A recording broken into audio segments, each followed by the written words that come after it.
Danny T. from Los Angeles.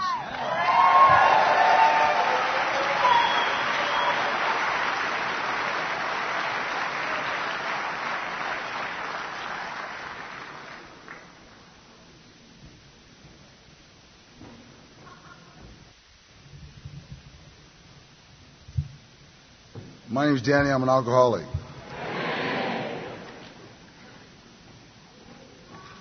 It's a warrior lathe.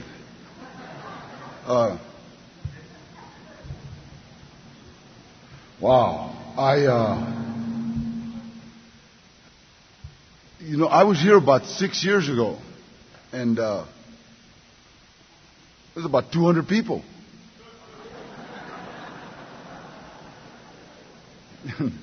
Invited me back. I thought, cool. It's only gonna be a couple hundred,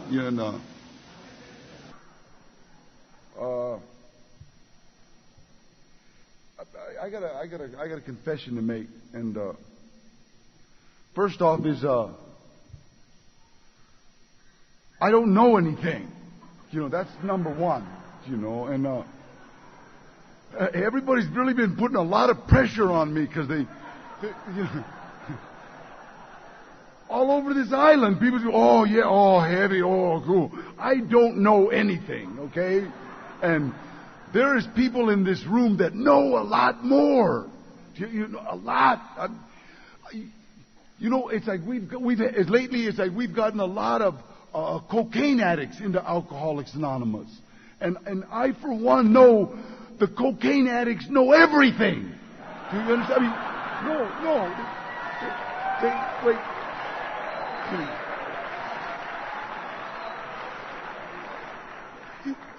They stay up nights learning stuff.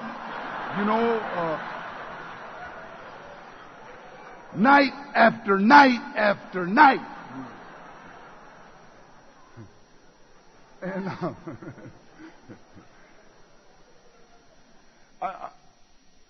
I'm sorry, but the heroin addicts don't learn much.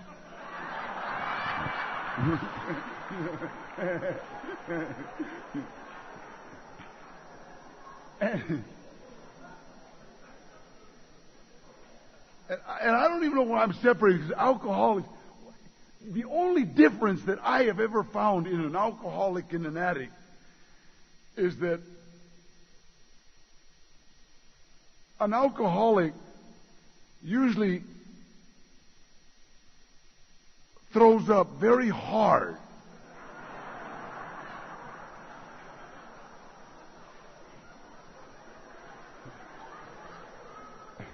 Heroin addicts have perfected it.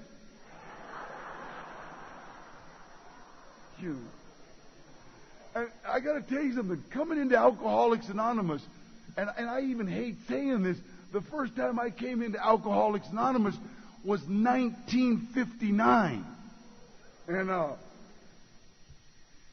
I'm sorry, but I was a little too hip for all of you. Oh God, I was so hip it hurt. And you people were trying to make me give up the only thing that was helping. Now, helping what? I don't know. And I got to say that at the age of 14, at the age of 13, at the age of 15, people were telling me, "Danny, you have to stop drinking." And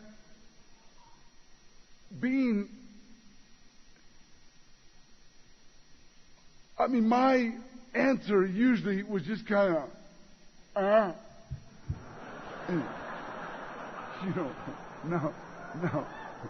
Now, I don't know how anybody else drank. Do you understand? And coming into Alcoholics Anonymous, I had a hard time identifying, because I would hear people talk about, "I drank for 50 years. I was 15 years old.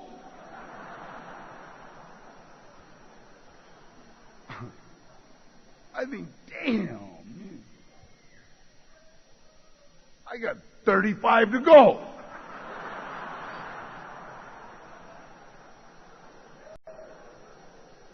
Now, I gotta tell you this, I would hear people talk about everything they lost. I drank for 50 years.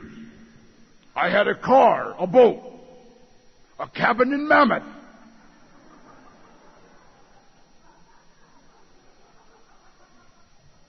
And I was drinking scotch.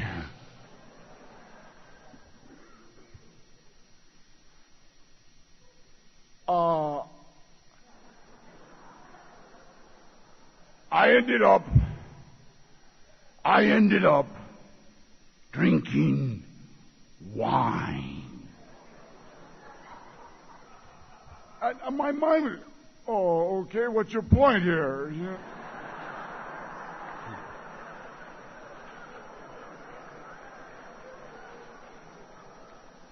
Someone else would get up, and it seemed like they played, can you top this? Someone would, I drank for 55 years.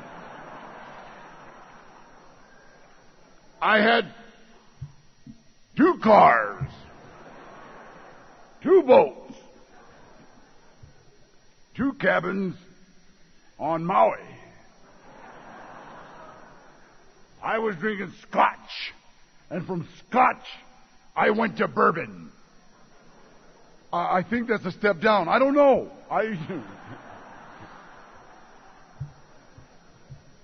I ended up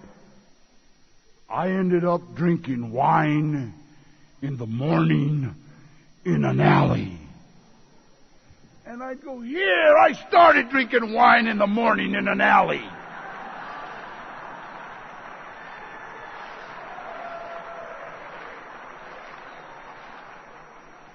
And I got to tell you something.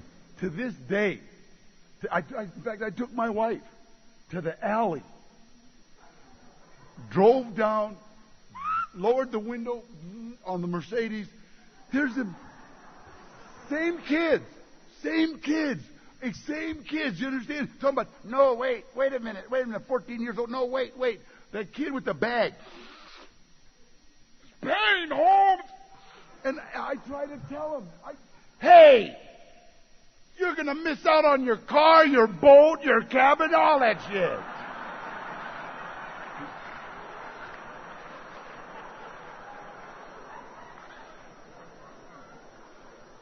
Because I got to tell you, there is some of us that when they say we crossed the line into alcohol, I love that one. When they say, I'd always look, what line? What are they talking about? Some of us started on the other side of that line.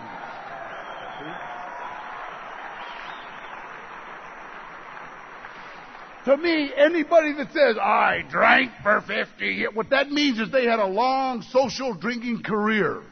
Then they crossed a line somewhere. See, I had no social drink. I don't know. I'm trying to think, is a quart of Thunderbird, is that like social? I used to think I was social drinking with a quart of Thunderbird, and then I look around and say, I'm by myself. Who am I being social with? See? And I got to tell you, I'm sorry, but I have to tell you, there is nothing in the world that'll fix it better than alcohol and some pills. I got to tell you that. I have to tell you. Alcohol, for me, because I wanted to be a fighter, okay?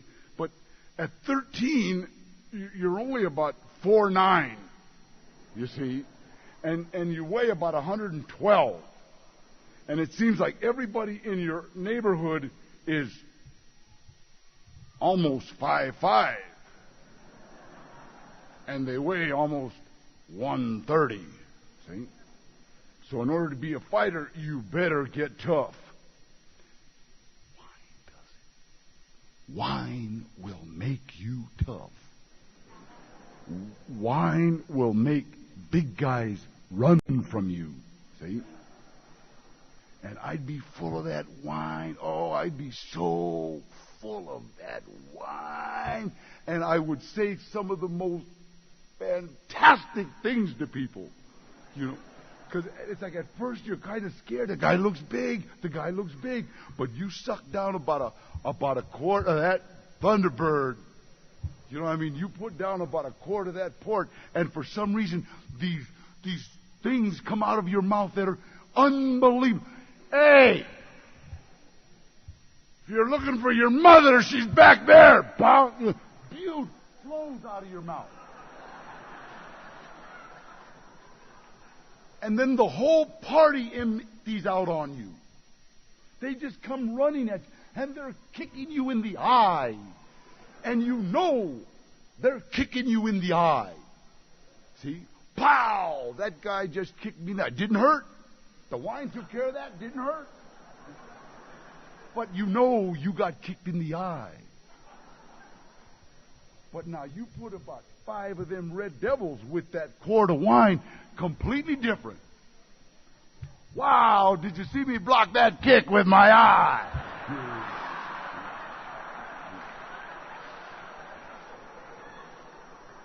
Unbelievable. Unbelievable. And that was me. See? I did everything humanly possible to keep this from waking up. It's that simple. That's simple. And I got to tell you, people, it seems to me people make this program very, very difficult. And it's not.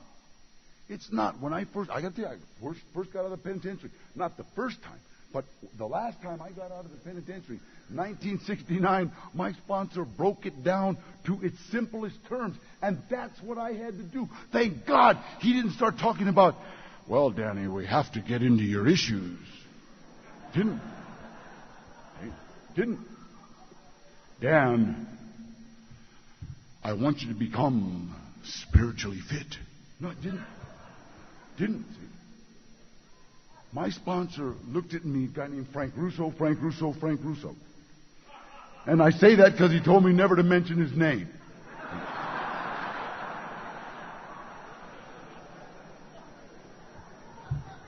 And this guy, he says, Danny, I'm going to sum up this program for you in one sentence. And I'm, okay. He goes, brain broke. And I thought, wow, you're right. Brain broke. Simple. And yet, when you break down all the program, when you come down all the program, when you talk about it's a disease. See?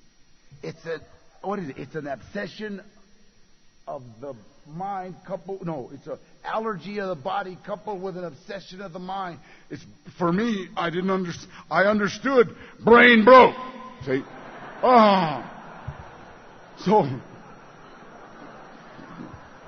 now when I wake up in the morning and I go to the mirror and I stand there and I go, brain broke, it's like, you're cool. Day's going to be simple. And I know heavy people on this program. I know people, oh God, they know how to take the steps to the third something. Level. Oh, that was okay. And you would think that I could do that.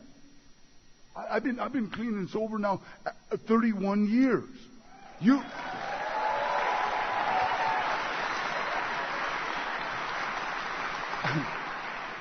would think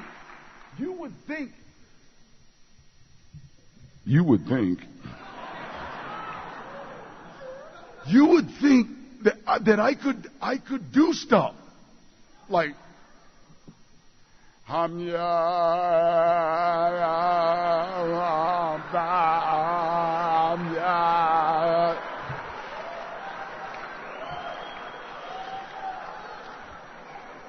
can't do it. And there's people around here that want you to think they can.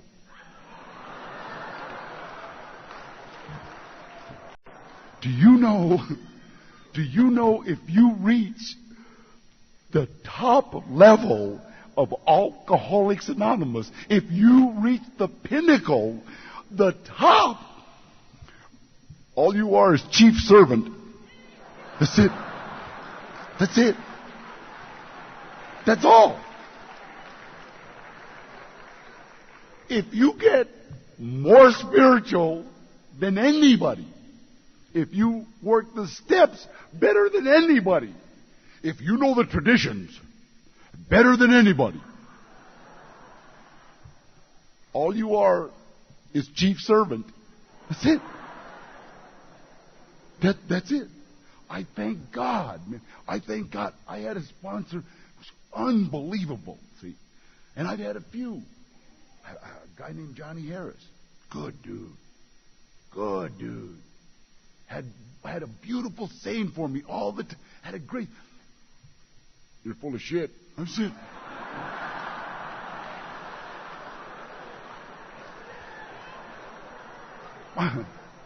Jack McNallis.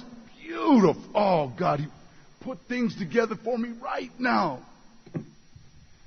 You're full of shit. Sam Hardy. Man, I love this man. Simple. Simple. Keeps everything simple. He's always got that shit in his mouth.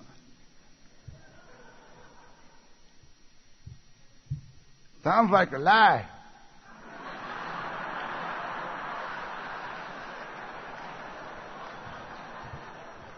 And then I try to well, it's not a lie. It's,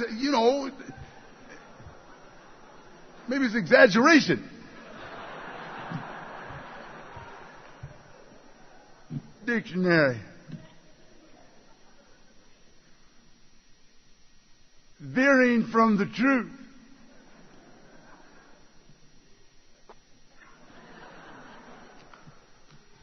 Are you veering from the truth?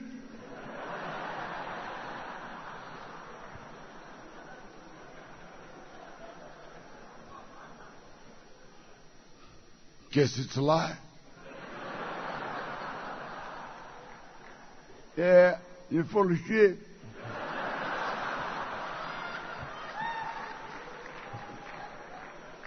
Now, I gotta tell you this. I'm gonna give you my program.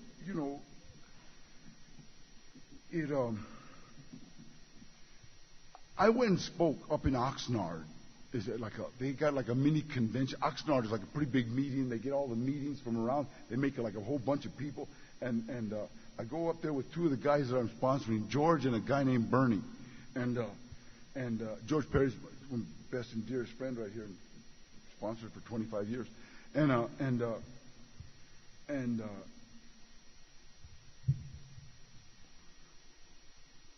We're in this meeting, and there's this beautiful lady, elderly, and she was leading the meeting, and this is the way my program works, She said, we have a great speaker tonight. So for you three guys talking in the back, take it outside. Our speaker's Danny T. And it was me, George, and Bernie talking.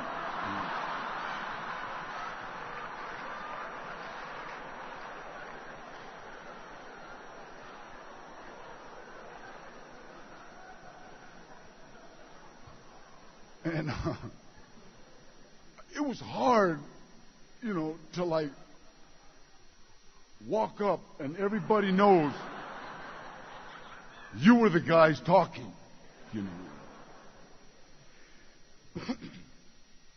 And I've seen a couple of people walking around in the hallway, and they're in that turmoil, that turmoil that we make, that because she's here with him.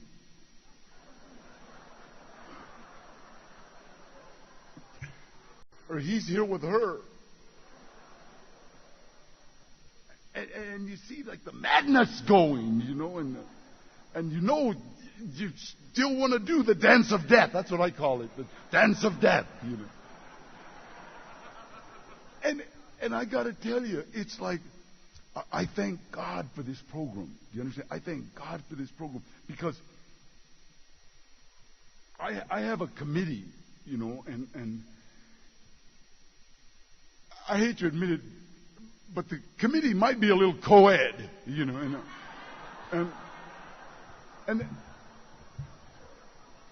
and they're like all going crazy at the same time, Now there's medication for that committee, you see. Now, all kinds of pills will take care of that committee, see. Booze sits that committee right down. Okay, we adjourn.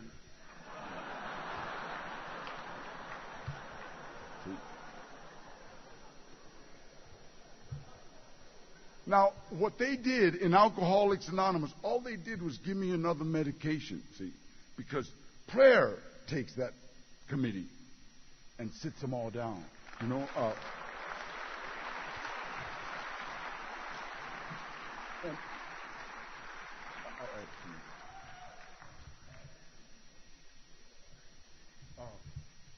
Oh, you want me to get naked? No. Prayer, like takes that committee and settles them down, The steps of Alcoholics Anonymous take that committee and settle them down. See, there's a whole lot of other medication. And I got to tell you something. My whole life has been medication. So when I talk about the program of Alcoholics Anonymous is my medication, it's the only thing that I've ever found that works. Do you understand? Over a long period of time. See? Now,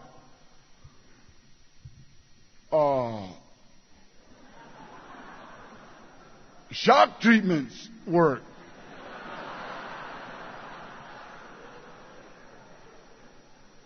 For a time. See? And you can always tell when they're wearing off because you look at a light plug and you kind of like, You start remembering, But the program of Alcoholics Anonymous, it's unbelievable. All I have to do is pray. Do you understand? All I have to do is pray. Now, it's really hard to remember praying when you see her with him.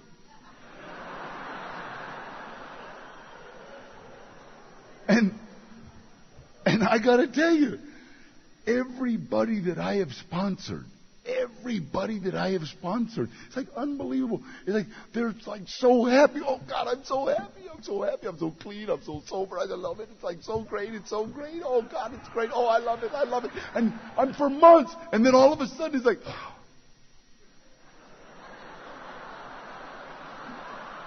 she needs help.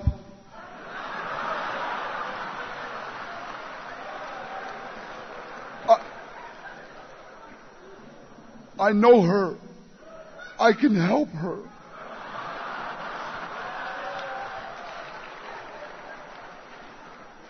And I got to tell you what happens. All of a sudden, the guys that I sponsor are like calling my house the way drunks used to. 3:30 in the... She's not, I don't know. Yeah, it's over. I don't know. Wow. And I got to tell you, they say in Alcoholics Anonymous, someplace, they say, don't get emotionally involved your first year. Okay? Wait, I got to tell you something. I finally met the guy that said that. He couldn't get emotionally involved due to a war injury. See?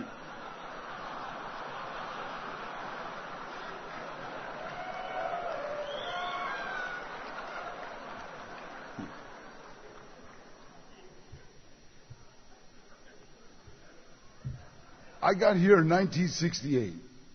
I was in the penitentiary.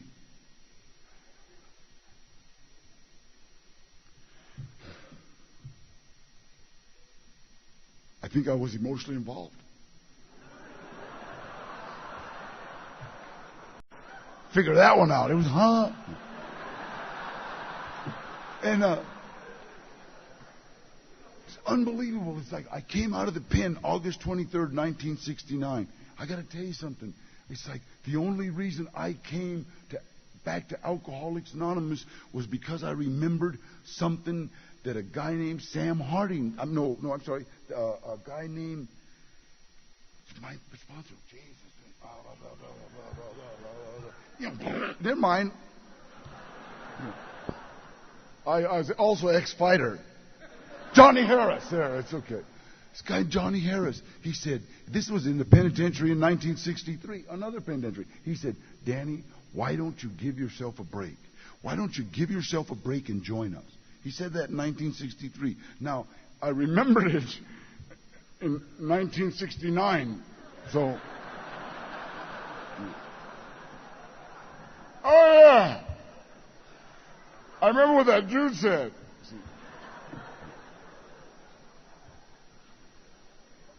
And I called up that guy.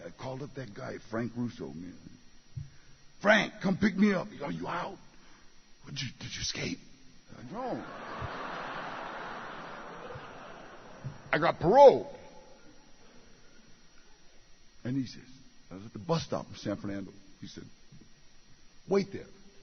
Wait right there till I get there. And then, see, thank God this guy knew who he was talking to. Because he said, no, here, wait. Talk to my old lady till I get there.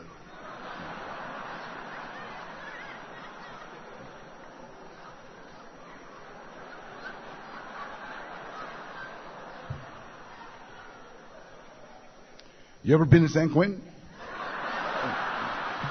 What did I say?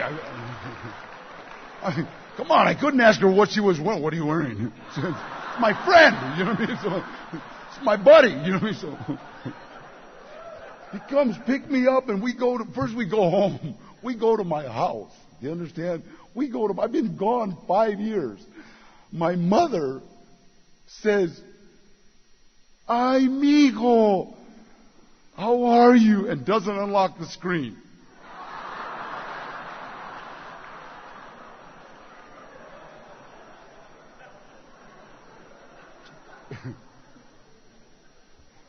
And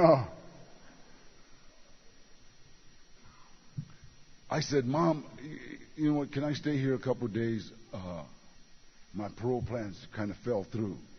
And my mom turns to my dad, who is sitting in his chair right where I left him, and says, Danny is home. He wants to know if he can spend a couple of days here. And my dad said to her, tell him yes. And she unlocked the screen.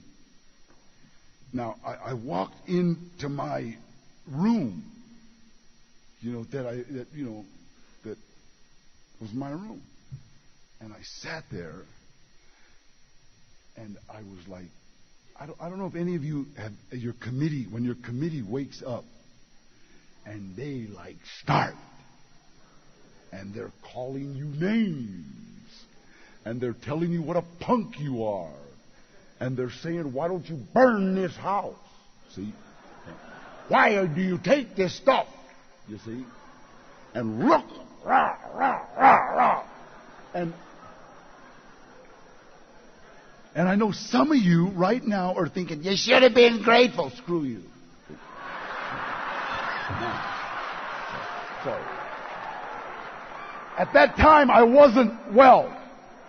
You see, I wasn't even better. And my father hated tattoos.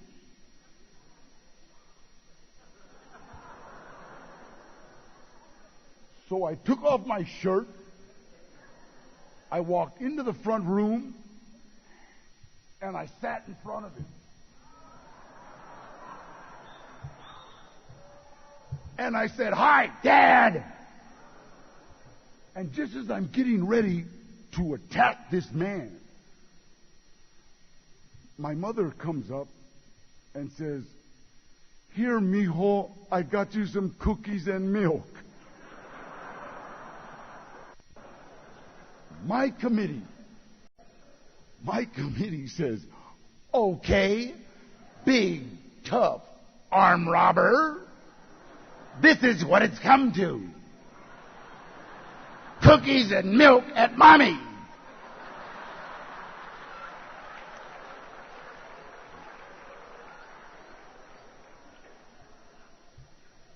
I walked to the phone and I called up that guy, Frank Russo. And I said, "Frank," he said, "I'll be right there." And he came and picked me up. And I noticed there was camping gear in the back of his 66 Mustang. There was a sleeping bag, 2 sleeping bags. There was a Coleman lantern. There was a Coleman stove. There was some fishing stuff.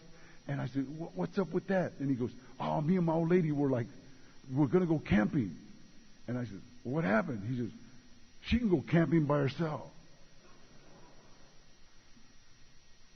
And I got to tell you something. If that guy wasn't willing to risk an argument, definitely a fight with his old lady, I would not be here today. See, I tell you.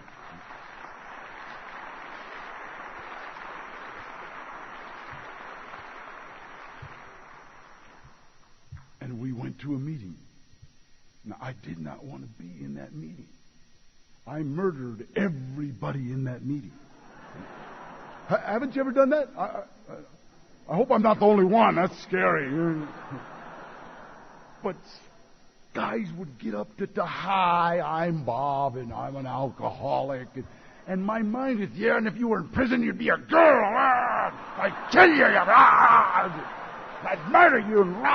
Yeah, everybody that was there.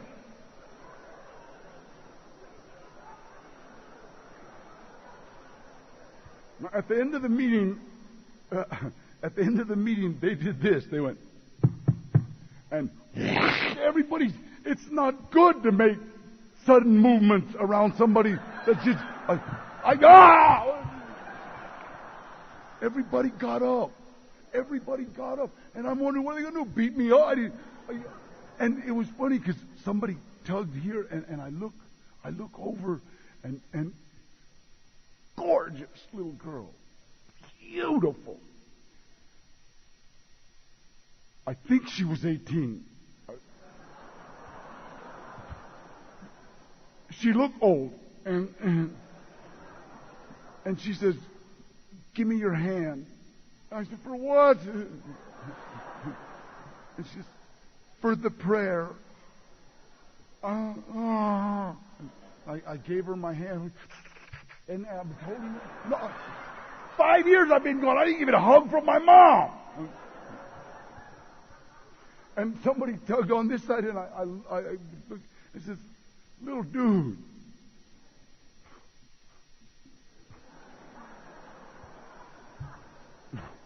And he says, "Give me your hand." And I says, "For what?" And the prayer. And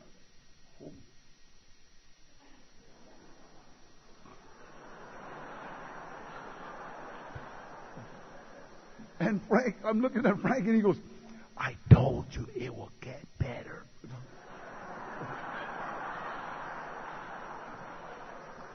And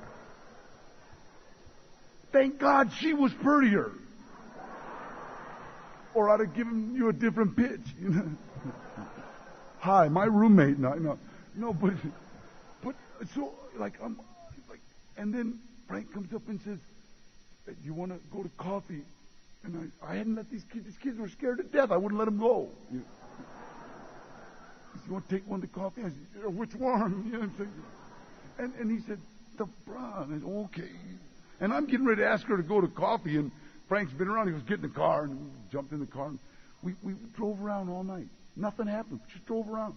This little girl, if that little girl ever goes to San Quentin, she knows everything about it. The hell could I talk about? Just drove around. And then next night I went to another meeting, picked me up. Next night went to another meeting. Next night went to another meeting. I wish I could take credit for all this beautiful stuff that happened. But I got to give credit to a beautiful friend of mine who just passed away, a guy named Hank Magdaleno. This guy used to say hello to me no matter where I went. I'd go somewhere, he'd go, "Hey, Danny, it's me, Hank. How you doing?" And I wasn't like a hello kind of guy. Do you understand? All my life, especially being Chicano, being Mexican, we don't say how we just go, that's it. Sorry. We don't. That's it. And this guy would, "Hey, Dan, it's me, Hank. How you doing?" Screw off. Dude, fronting me off. Letting everybody know I'm here. Go to another meeting. There he'd be again. "Dan, it's me, Hank. You want to say hello or you want me to screw off?" Yeah.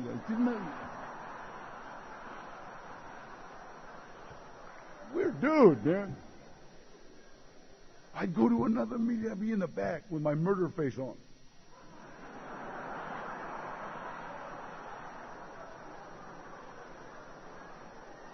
I'd hear this.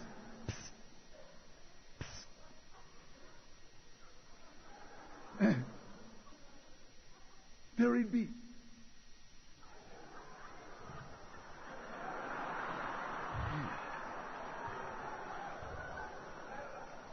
Weird dude, man. Fronting me off again, man. First time I walked into a meeting and I saw Hank and he didn't see me. It's like automatic. "Hey, Hank, it's me. I was going to say hello."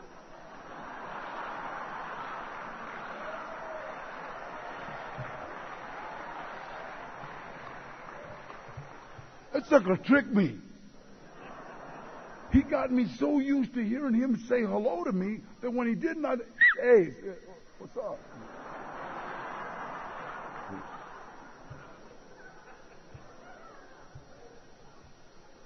After I hear a while, he's like, "Shut up, don't talk to me." I mean, he wouldn't even talk to me. Beautiful man. And I owe my life to people like that. I owe my life to people that were really working the program. That program of welcoming the new alcoholic. I watch people in meetings with time get upset because somebody's drunk. This is Alcoholics Anonymous, folks. We're all supposed to be drunk. But for the grace of God, we're not. See? And somebody comes in, we got to give them God. See? I watch people, "Oh, he's an addict." Well, take him to N.A. Boo. That's simple. I really don't think that when they develop this thing, in fact, I think there's a part in the book that talks about it.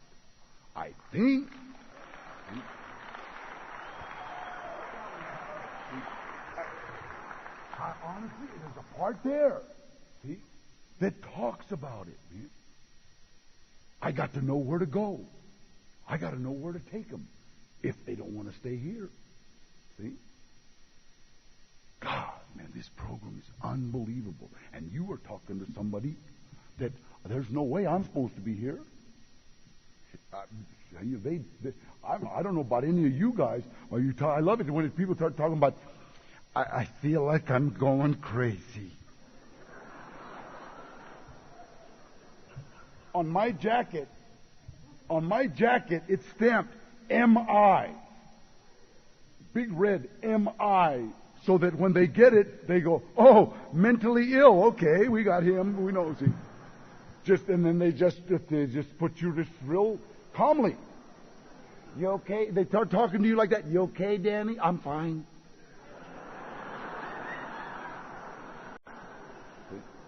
real simple. Very simple. Can I have something to eat? Yes. That means somebody's going to feed it to me. No. So it's very, very simple for me. See? But for the grace of God and Alcoholics Anonymous, I don't have to do that anymore. See? Now all I have to do to get that back is take a drink, a pill, a fix, or smoke any of that non-habit forming gangster grass. That's simple. That's simple. See? It's very, very simple. Now, everything good in my life has happened because of Alcoholics Anonymous. Everything. Absolutely everything. And I got to tell you this, like I didn't, I tried this in 1959, and I was just a little too sharp for you guys. See? I tried this in 1963, and I was still a little too hip for you. See? And I tried this in 1965, and I was pretty cool. See? Now, in 1968, and I got to tell you that every time I tried it, I was on parole, so that means that I had just gotten out of someplace. See?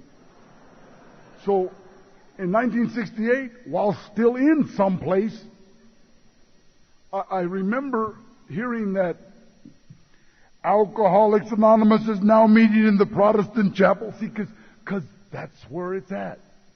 See? And you know what?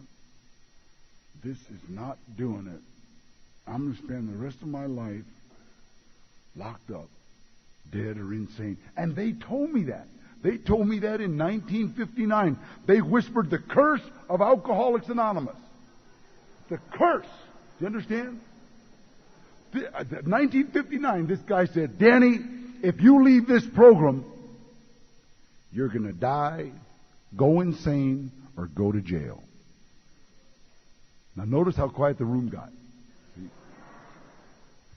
That was the voodoo of Alcoholics Anonymous. See? Y'all heard it. Everybody in this room. Now what I should have did was when he said that, I said, I can't hear you. See? That's what you should have did. You didn't do it, so you're cursed. Now, for you people that stay sober, the curse won't matter. Let me tell you when you remember.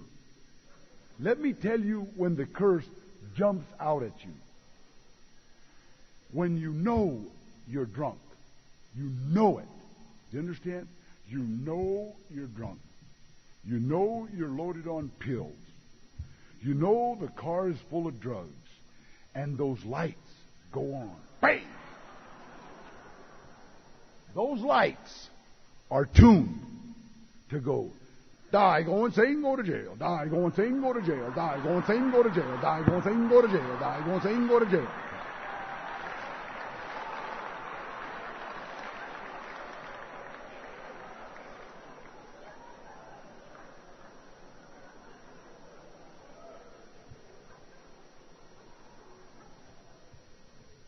Worst feeling in the world.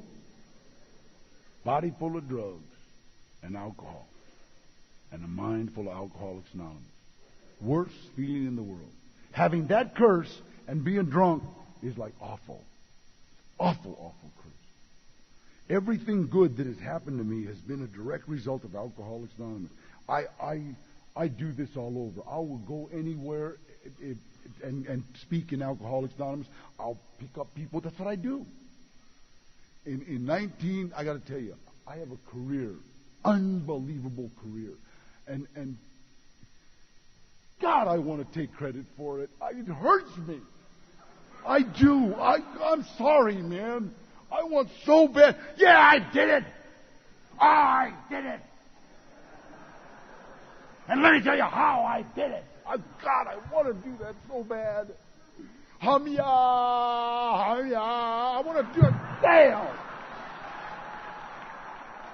Won't happen. Won't happen. And every time I start taking credit, I'm on shaky ground. See? And 1985, I spoke at a Cocaine's Anonymous meeting. And I got to tell you, I thought Cocaine's Anonymous was the cutest thing that ever happened. I go and I speak at a Cocaine's Anonymous meeting. I walk in there. Everybody in there looked like people I'd robbed. Honest to God, they just looked like guys that would just, oh, here, take my watch. I'm just like, unbelievable. 1985, it was kind of trendy. You know what I mean? Now it's like a lot of people that really, the people that really use coke. See? But it's like, it was funny. It was like, they were people so cute. And I spoke, and afterwards this little kid comes up, man. Little youngster. This kid could not have been from a neighborhood near my neighborhood. This kid could not have been in any jail that I was ever in, or we'd have changed his name to something very exotic, and taken all his money. But this kid comes up, and he's talking to me, and he's saying, I've really hit the bottom, and I got 8 days clean, and I'm really, my dad threw me out. And I'm listening to this kid's tales of woe, and I'm looking at a $3,000 Rolex on his watch, on his wrist, and I'm trying to, my mind still, it's not good. And I'm looking at this little kid, and I'm thinking, I'll get this kid outside and take that watch. I mean, that's the way it works. I wouldn't do that, And I gave him my phone number. Here, take my phone number, man. This kid, come on, man. He told me he identified with me. This kid didn't have a feather on him or a tattoo. You know what I mean? He's like, that's 100 days later, 11 o'clock at night, and I remember, because I was getting ready to watch Johnny Carson. The phone rings, and I answer the phone, and I hear this kid crying. I hear this kid, about 17 years old, and this is what I hear. And as a bachelor, 1985, I used to get kind of, do you want me to get naked? I used to get funny phone calls, and this he goes, I've got 108 days, and I'm gonna use. And he said the magic word. See? He said, I'm gonna. That means he hadn't. And for that, I'm responsible. Whether I want to be or not. See? Because every time somebody calls, the first thing I do is, why me? It's 11 o'clock at night. Johnny Carson's coming on.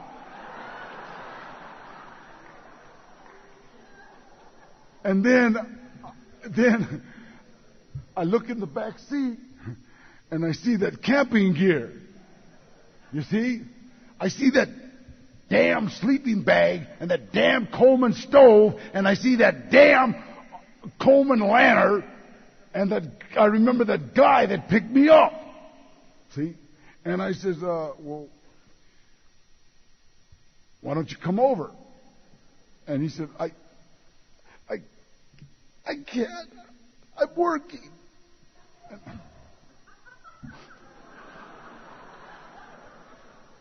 And I wanted so bad to say, look, go ahead, hang on. Call me when you're off work. But it wasn't one of them kind of calls. See, he said, I'm going to use. And I said, well, where are you working? I was praying to God he was going to say, Des Moines, Iowa. Tells me where he's working. And then he said that. Can you come down here?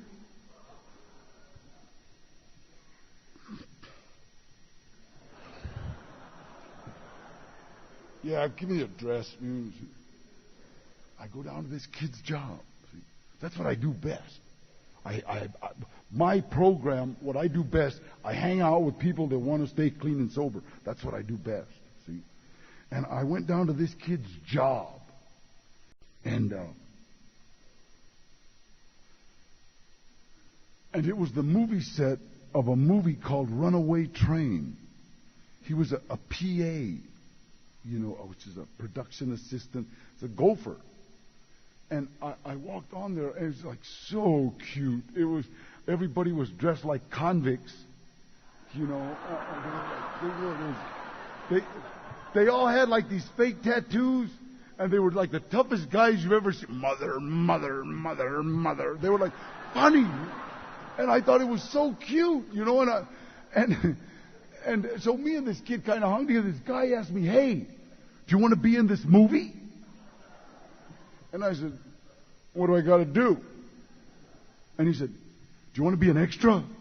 I said, "An extra what?" Never been on a movie set. He said, "Can you act like a convict?"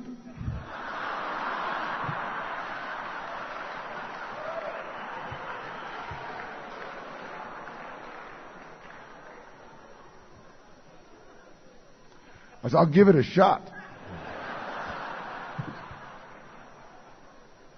It was funny because this guy goes like this. He goes, I'm standing there trying to figure out what neighborhood is that.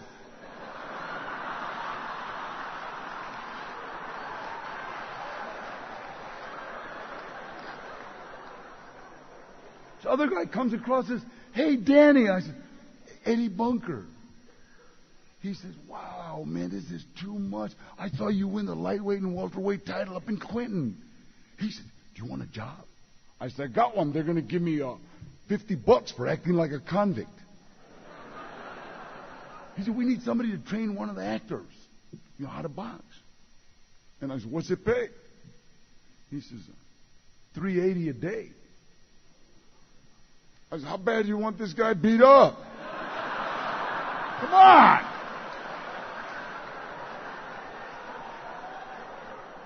$380. Somebody's going to get an ass whipping. I'll write about it. And he goes, no. All of a sudden, people were calling me Mister. All of the people were like combing my hair. I got to wear makeup and nobody laughed. How's my blush?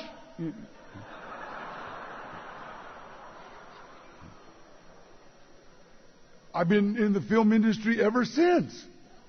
And it's, people have the nerve. You were so lucky. No, it was God. What are you talking about? I don't know what you're doing. Straight out. It was God. Straight out. That guy's still sober. He don't like me. But this program will give you absolutely everything you want. Everything. And things you don't even know about. If I would have wrote down what I wanted when I first got sober, I would have sold myself short. I would have said a car, a pad,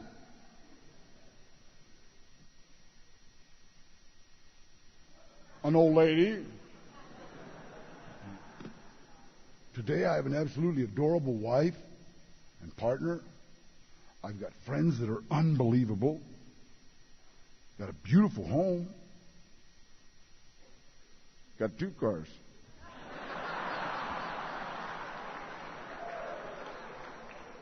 And a truck. If you're new, I suggest you go to a lot of meetings. If you're new, I suggest you go to a lot of meetings. If you are new, I suggest you go to a lot of meetings.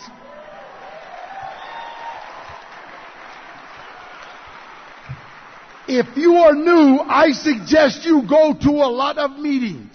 Now let me tell you why I say that. Because when you're new, that's not what you hear. When you're new and they say, go to a lot of meetings, you're new, you hear,